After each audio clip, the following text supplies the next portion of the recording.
What if I told you that one of the most feared terrorist organizations of the 21st century, ISIS, wasn't born overnight? That its roots trace back not just to ideology, but to prisons, power struggles, and decisions made in faraway rooms by people who never stepped foot in Iraq. The Islamic State didn't appear out of thin air. It was engineered by chaos. This is the story history books often skip: the secret origins of ISIS. It begins in 2003. The United States invades Iraq.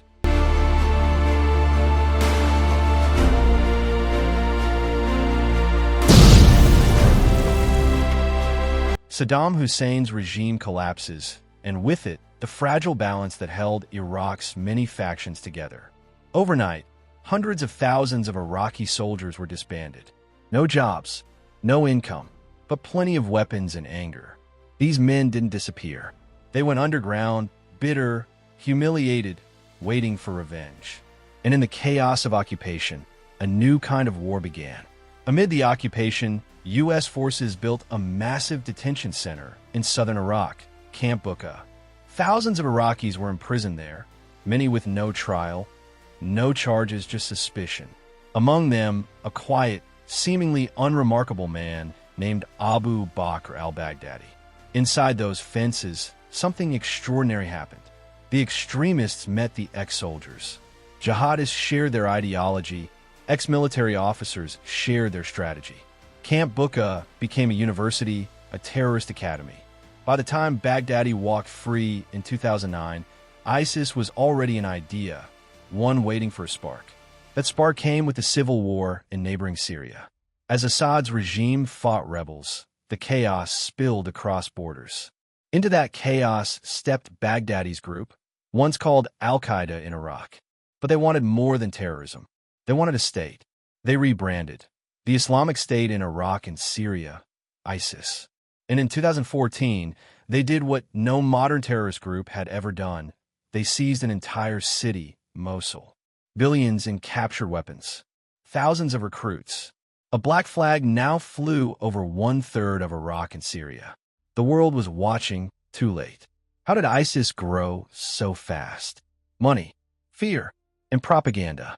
They sold oil on the black market, sometimes to the very enemies who fought them. They filmed executions not just for terror, but for marketing. Their videos were cinematic, horrifyingly so. High-definition terror designed to draw attention, recruits, and control. It worked. Tens of thousands from around the world joined what they called the Caliphate. The world couldn't look away anymore. In 2014, a U.S.-led coalition launched relentless airstrikes. Cities fell. Leaders were hunted. But each time ISIS lost ground, they adapted, becoming less an army, more an ideology. By 2019, Baghdadi was dead. The so-called Caliphate was gone. But was the war truly over? Or did the seeds sown decades earlier still lie beneath the rubble, waiting to grow again? To understand ISIS, we must understand the soil that birthed it.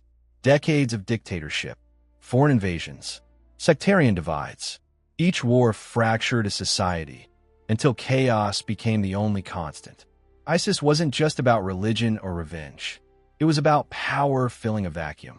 And history tells us whenever chaos reigns, something or someone will always rise to claim control.